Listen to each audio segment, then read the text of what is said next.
दोस्तों, welcome to our YouTube channel way to dream. आज हमारे स्कीम सीरीज में लेक्चर 3 है, जिसमें कि आज हम डिस्कस करेंगे प्रधानमंत्री किसान सम्मान निधि योजना के बारे में, जो कि मेनली हमारे प्रधानमंत्री ने चलाई थी। किसानों के जो स्मॉल और जो मार्जिनल फार्मर हैं उनको फाइनेंशियली थोड़ी सी हेल्प करने के लिए।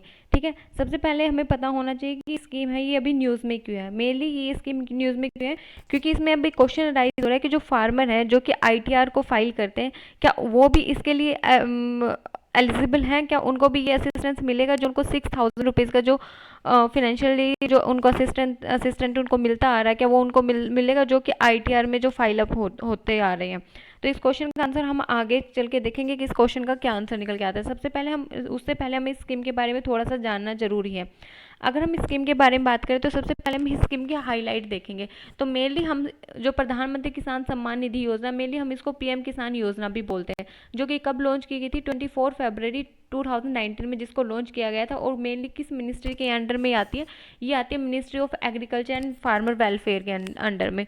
ठीक है, अगर हम आगे बात करें तो हमें सबसे पहले इसके ऑब्जेक्टिव पता होना चाहिए। अगर हम इसके ऑब्जेक्टिव की बात करते हैं तो सबसे पहले जो मेन ऑब्जेक्टिव है वो है सेंट्रल सेक्टर स्कीम। मतलब ये जो स्कीम है ये है सेंट्रल सेक्टर स्कीम। मतलब इसमें जो भी फाइनेंशियली जो भी हेल्प होगी वो सेंटर ही प्रोवाइड करेगा। मतलब अगर हम इसमें बात करें तो 0 to 100 का इसमें रेशियो होगा, मतलब 0 स्टेट का और 100 सेंटर का। मतलब क्या है इसमें कि कम्प्लीटली सेंट्रली फंडेड स्कीम होगी। और इसमें हम अगर दूसरी बात करें तो इसमें क्या है कि जो स्मॉल और जो मार्जिनल फार्मर है उनकी सोर्स ऑफ इनकम का ये काम करेगी। ठीक है, हालांकि उनको इतनी बड़ी अमाउंट में तो उनको पैसे नहीं मिलेंगे, बट फिर भी थोड़ी बहुत तो उनकी हेल्प हो ही जाएगी इन पैसों से। ठीक है, ज़्यादा नहीं तो एटलीस्ट थोड़ी सी तो हेल्प होगी।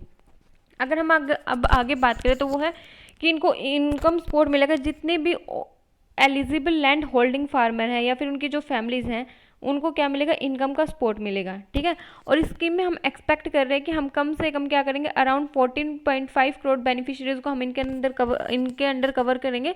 और जो हमारा मेनली है वो एम हमारा क्या है कि 2 करोड़ जो फार्मर हैं उनको हम कवर करेंगे, जिनकी की लागत कितनी आएगी, 87,217 करोड़ की उनकी जिनकी क्या आएगी, लागत आएगी। और ये जो हमने ऊपर देखा था कि ये सेंट्रल गवर्नमेंट की एक स्कीम है। ठीक है, अगर अब हम इसके एडवांटेज की बात करें तो इसके एडवांटेज मेनली क्या है कि अभी क्या हुआ है कि दिसंबर 2020 तक क्या हुआ है, कम से कम 18,000 करोड़ डायरेक्टली ट्रांसफर किए गए हैं 9 करोड़ फार्मर के बैंक अकाउंट में। ठीक है, और दूसरा क्या है कि जो लिक्विडिटी कंस्ट्रेंट है फार्मर का उनमें थोड़ी सी ईज आ जाएगी।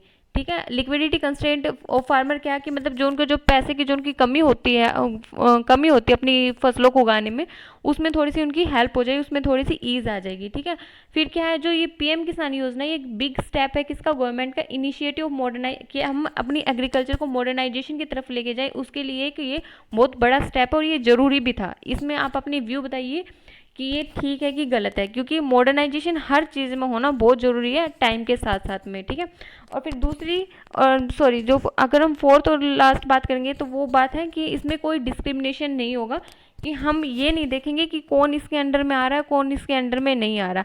हमने जो इसका कुछ क्राइटेरिया तैयार करके गवर्नमेंट ने प्रोवाइड कराया, हम उस क्राइटेरिया के अकॉर्डिंग देखेंगे कि कौन इसके अंदर रिलाई कर रहा है कौन इसके अंदर में रिलाई नहीं कर रहा। उसके अलावा हम इसके अंदर कोई भी डिस्क्रिमिनेशन नहीं करेंगे। ठीक है, वो क्राइटेरिया भी किसी डिस्क्रिमिनेशन की तरीके से हम नहीं देखेंगे, क्योंकि क्राइटेरिया देखो किसी भी स्कीम को लागू करने के लिए कोई ना कोई क्राइटेरिया होना जरूरी है।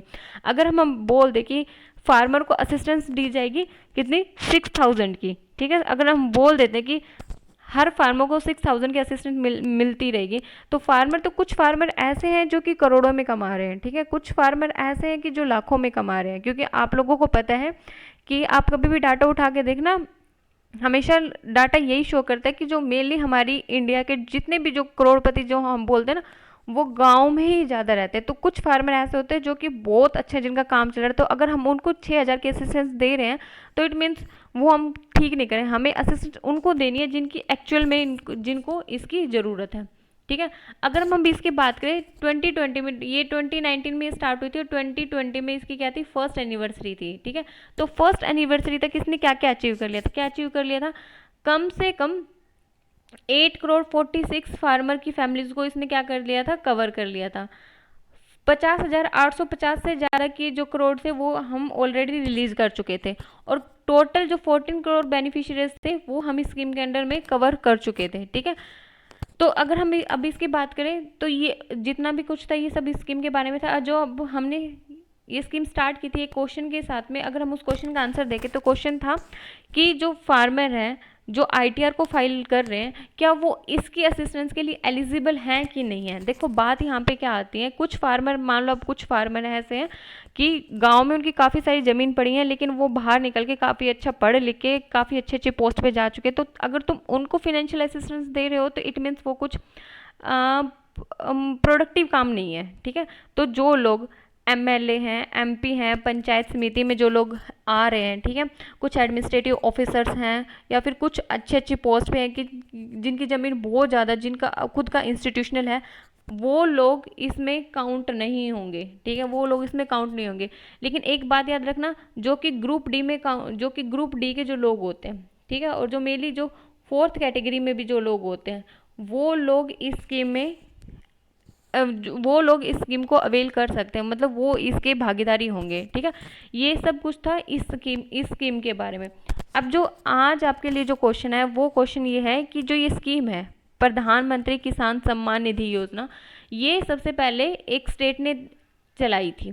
ठीक है, स्टेट ने चलाई थी, कौन सी स्टेट थी? तेलंगाना। ये मैंने आपको बता दिया कि कौन सी स्टेट थी, तेलंगाना। ठीक है, लेकिन ये जो स्कीम थी ये इस नाम से नहीं चलाई गई थी क्योंकि प्रधानमंत्री मतलब ऑल ओवर इंडिया की स्कीम है, लेकिन पहले किसी स्टेट ने इस स्कीम चलाई थी, तेलंगाना ने। नाम मैंने आपको स्टेट का नाम बता दिया, लेकिन अब उस स्कीम का नाम क्या है ये आप मुझे बताएंगे।